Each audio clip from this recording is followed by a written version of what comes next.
What's going on, guys? We're here with another video. Well, today it's just myself.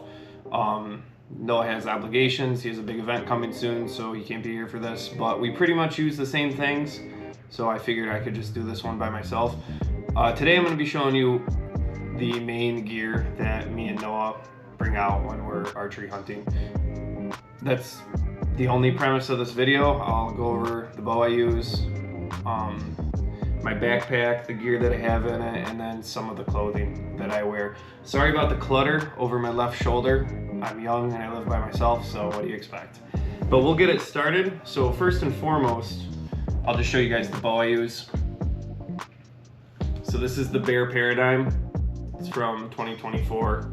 It's been a really good bow for me. I got my first archery bow kill with this bow. I don't have all the specs off the top of my head. We did a video earlier in the year that I go over the specs. So if you want to see the specs on the bow, you can go back to there and check that out.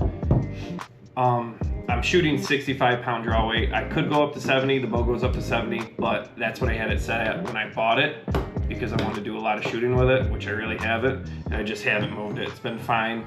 I don't really have a reason to go up to 70. I can, but I'm just not going to. So we'll go over the arrows first. So the arrows I'm shooting are nice and affordable. You can get them practically anywhere. They're the Gold Tip Hunters. These are spined at 340. I'm not sure if I should be shooting 340 spined arrows. That's what was, I've had these for a couple years, and that's what was given to me when I was buying them, as they told me to shoot these 340 spined Gold Tip Hunters.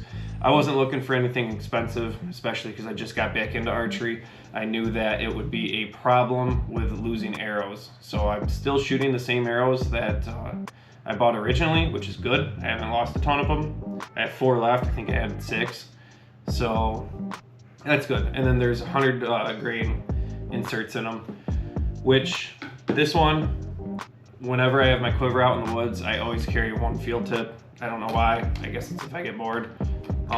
So 1 field tip, and that's it. Other than that, I mainly shoot the Montech G5s, fixed blade broadheads, and then these other 2 are the Grim Reaper Micros, I think. They're the smaller version, whatever those ones are called. But my first arrow in my bow every morning is going to be the Montech G5. That's the one I shoot, or I choose to shoot. So that's my bow. That's about it for it. This was the ready to hunt package, so everything that came on it, or everything that is on it, came on it. I didn't do any upgrading to it as of this point, other than I put in a Radical 3/8 peep sight. Other than that, what you see is what you get, straight from Cabela's. I've went over why I bought a ready to hunt in other videos, so we won't be touching on that one. And then just to get some of the clothing out of the way, sorry, just burping. I don't spend a ton of money on clothes. I know Noah doesn't either. That's not our thing. We don't want to spend a ton of money on hunting. We love going hunting. We like being in the outdoors. It's fun.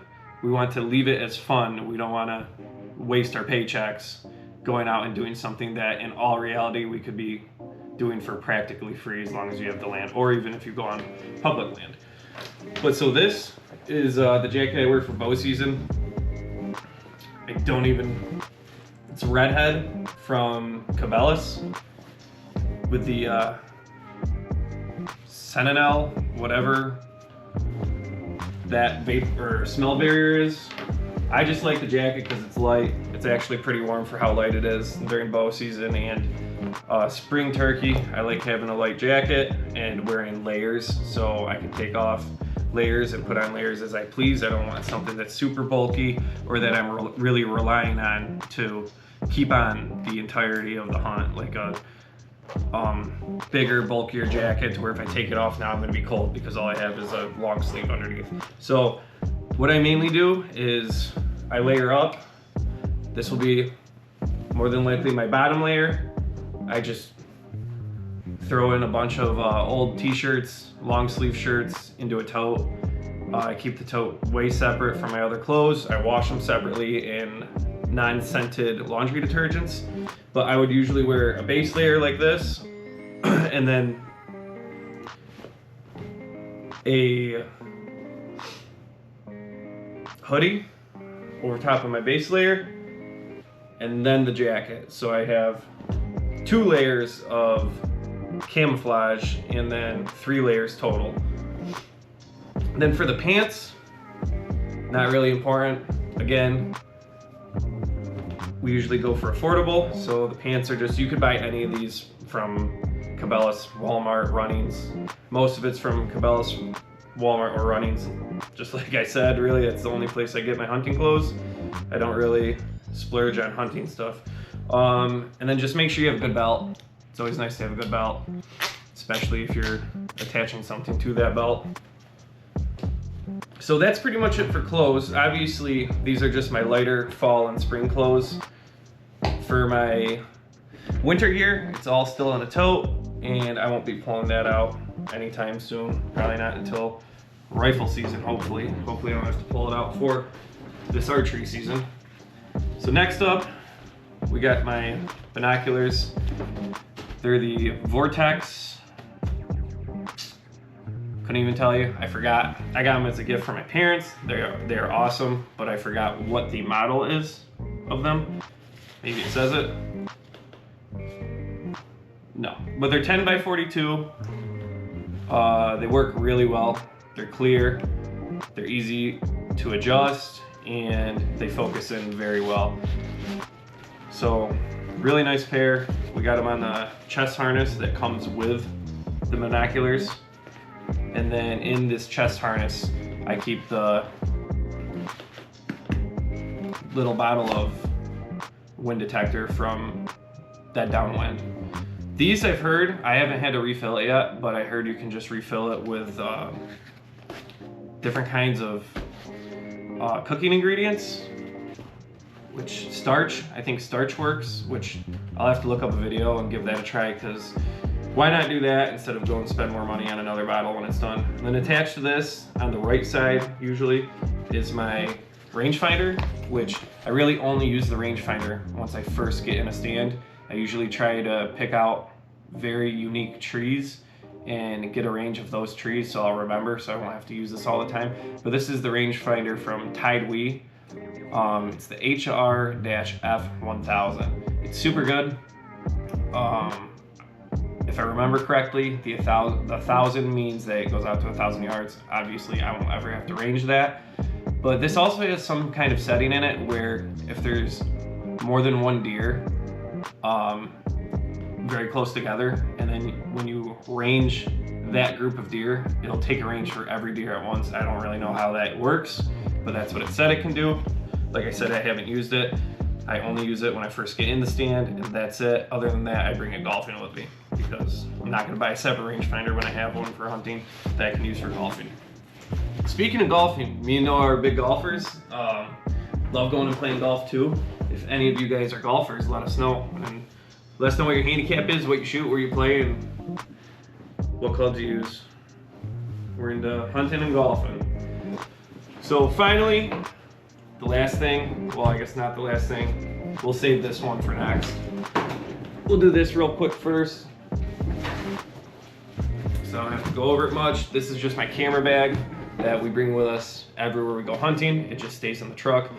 I'm not gonna be able to show you guys the camera because we're using it, but we shoot on a GoPro Hero 13, and then I have a GoPro Hero 7 in here as well, and then the Hollyland Lark M2 Bluetooth microphones that connect to the GoPro 13. We're not using the microphones right now. We honestly haven't used them in many, many videos, just because for what we've been shooting, the media mod case that I have on the GoPro seems to work fine. I haven't had any complaints on audio, and I think the audio works well when I watch the videos back. Maybe we'll use the Hollyland Lark M2s more in the future because they definitely are better for audio. We just try to keep things simple around here. So this is the last thing. It's gonna be my Tidewee backpack. Honestly, I don't normally bring it out to the stand with me. There's not a ton of things in here that I can't just fit in pockets. So this usually stays in the truck, and I take out what I need from the truck or from the bag that's in my truck, and I throw them in pockets or in the chest harness, attach them to the chest harness, and then I walk out to the woods. But for what's in here, we'll go through one pocket at a time, I guess. We'll start with these smaller pockets on the side. So I just have multiple knives in here. I'm not gonna pull everyone out. It's always smart to have a couple knives. One definitely always on your person. And then I keep another one in my bag. So this is the one that I just keep in my bag. It's nothing super special, just mossy oak, one of those knives that you get out of those little fillet and game processing kits. So nothing too special, but I've had it for years and I'll keep using it until I can't, which probably will never happen as long as you sharpen your knives. This is the knife that I keep on my person. It's a SOG fixed blade knife. It's beat up. There's still deer fat on it. Obviously I didn't clean it very well. I probably should clean that a little better before I use it again from last season. I kind of forgot that I used this on a deer, so I will clean that before I bring it back out. I won't be going out for the next couple days. Then another important piece of equipment is your headlamp. I would suggest getting a headlamp and not just carrying a flashlight, because that's just one more thing you have to carry in your hands while you're walking out to the woods. And I like my hands to be ready, whether it's archery season or rifle season, because in all reality, you're walking out in the pitch black in the wilderness. You never know what could happen. So I don't like carrying a flashlight. I like having the flashlight on my head, and then so my hands are ready for whatever. Now we'll get into the major pockets of the bag. Start with this one. So in here, I keep a winter hat, just a forest green winter hat, nothing special. It's not even a hunting brand. I bought it off of Amazon. I always keep a face mask in here, a light one. It's a netted one, so won't keep your face too cold or too hot, sorry. Then I keep a full face mask. This is always in here for turkey. I use this bag for all kinds of hunts. I don't just use it for archery or anything. So I have things in here for archery, rifle, and turkey. Those are really the only three things we hunt. And then a pair of gloves. This is an extra pair of gloves. I keep the pair of gloves I wear inside of this coat, and then I keep an extra pair of gloves inside of the bag, just in case somehow they fall out of my coat or I forget to bring them or whatever. You always have an extra pair of gloves, which is nice. You don't want to be caught out on a cold day without gloves. And then the last couple things in this pocket are going to be some of the calls that I bring out. This, I believe, is the Primo's Flex Tone, I think. It's something Flex Tone. I can't remember if it's Primo's, but it's a bleat call. I haven't used this one in forever. I think it's all three: a grunt and bleat call. And then a lot of people like this, which is why I bought it. Noah also has this exact same call. We've seen a ton of good reviews on him. That's why he bought one. And then after hearing his, I bought one as well. It's the Extinguisher. This is the main call that I carry out there. I'm not a huge caller. I don't really call that often, so it doesn't get used a ton. I more believe in just sitting there and being quiet in the woods. But if I'm having a bad day, I'll give it a couple tries. But these extinguishers are nice. You got the buck, doe, and fawn, and it's just a slider. You slide up and down for what sound you're trying to create, and you have a flexible end. that you can manipulate with your hand and the opening of it to get the exact sound you want out of it, which is nice. And then I used to have the Primos black rattling antlers. I still have them. Those are usually just kept up in a tree near a stand. I bought a Rut and Buck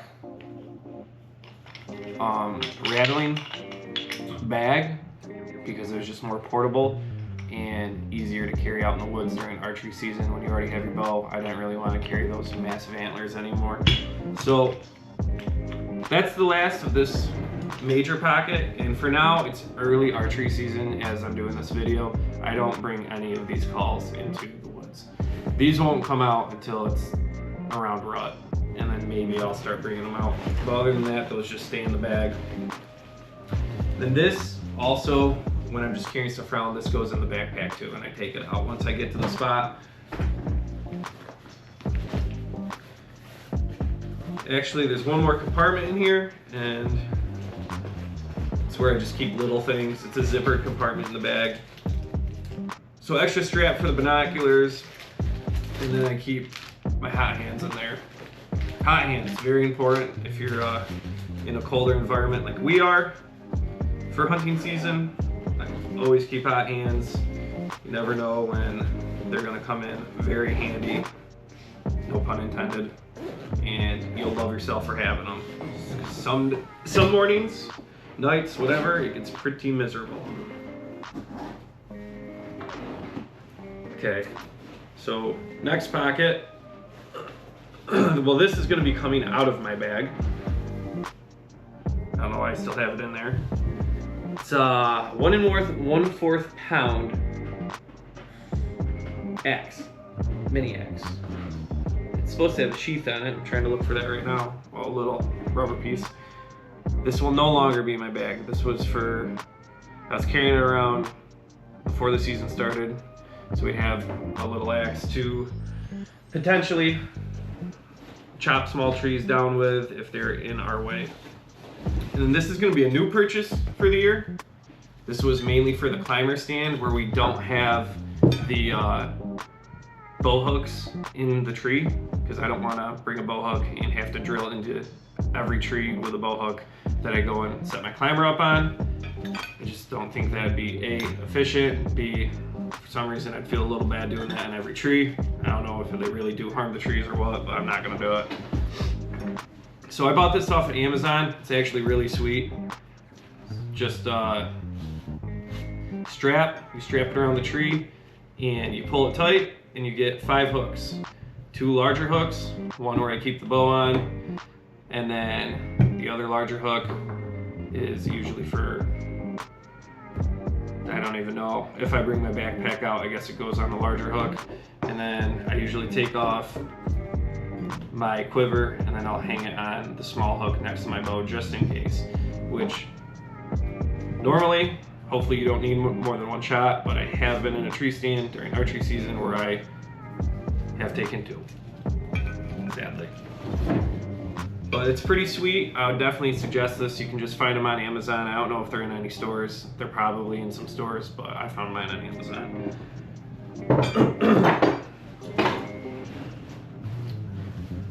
Then, bottom of this large pocket we're taking out from is just gonna be my harness. I always keep a harness in my bag because you never know when you're getting up in a sketchy stand, something you really don't like. For this harness, it's one of those very basic ones that if you wrestled before, it's practically the same as when you're putting wrestling mats away and using the wrestling mat straps. You just pull it tight, but for these, they don't seem like they want to grab very well if you just use them like that and pull them tight. Like I can pull it straight out. So what I do is I do it like a wrestling mat strap, go through, and then through the top, I come back through the one side, and then that gives you a nice firm lock that's not gonna come off of your leg in case you do actually ever, God forbid, fall out of your tree stand. So that's just an extra precaution that I take. Other than that, I have the strap in here that connects to the tree for the harness.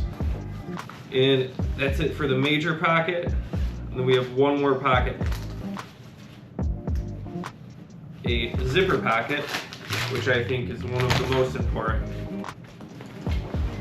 So the last of my bag is my safety supplies. So in this, we'll start with this. I have a Soul, it's from Soul Survival Outdoors, and this is just an emergency blanket. So I keep an emergency blanket that also, I think this one is not only an emergency blanket, but you can also use it as like a kind of a tarp. I keep that in my bag at all times. I keep a Bear Grylls mini survival kit. Honestly, when I saw it, it had a couple things in there that I really liked, so I bought it, and it was super cheap. Got this from Walmart, where they sell all the Bear Grylls stuff.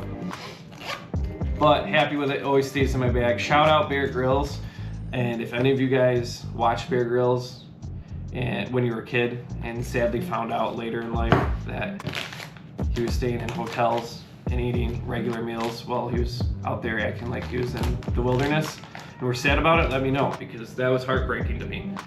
Now that I'm an adult, I still realize what he did was incredibly challenging.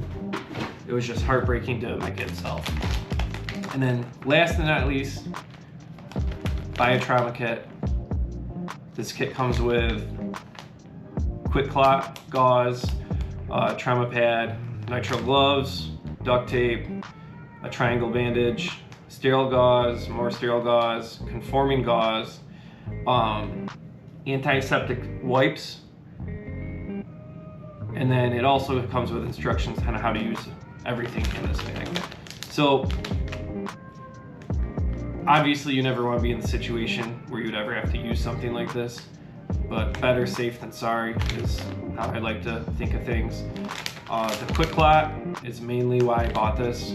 In the case of having a penetrating wound, I would like to have some quick clot, seeing that we hunt in an area that is all volunteer EMS and volunteer fire, which they do an awesome job, and I'm not saying they don't, just the response time for volunteer compared to a full-time position is obviously different. It's going to be a little longer of a response time when you're hunting out near where it's only volunteer EMS. So definitely pack yourself a little trauma kit, get some first aid supplies, and keep them in your bags always. I know I said that my bag usually stays in the truck, but where we're hunting, my truck's not far away from where I am, so hopefully I'd be able to get to them in time. The only thing I'm missing out of this whole pack out that I wish I had, and I will order probably as soon as I get done shooting this video, is a tourniquet. I like keeping tourniquets because you never know, just like the quick clot or any other safety gear, when you'd have to use it. I just feel much safer when I'm doing things that involve firearms, hunting, anything really in the outdoors where you could get injured, to have the necessary gear to treat that injury, and at least, if not save yourself, save your friend. But other than this is all that I keep in my bag and in my gear for archery season. If you guys have any comments or opinions, just drop them in the comment section and let me and Noah what you know what you think, and let us know what gear you take out. I would really like to hear what kind of safety gear that you guys take out, and hear that, at least know that some of you care about your lives and care about your buddies out there, because that's what I think is very important when you're hunting, is safety. So let us know. Drop a like we said, drop a comment, tell us what you got, show us the kits you're running with, and we'd be happy to see them. Thank you for watching.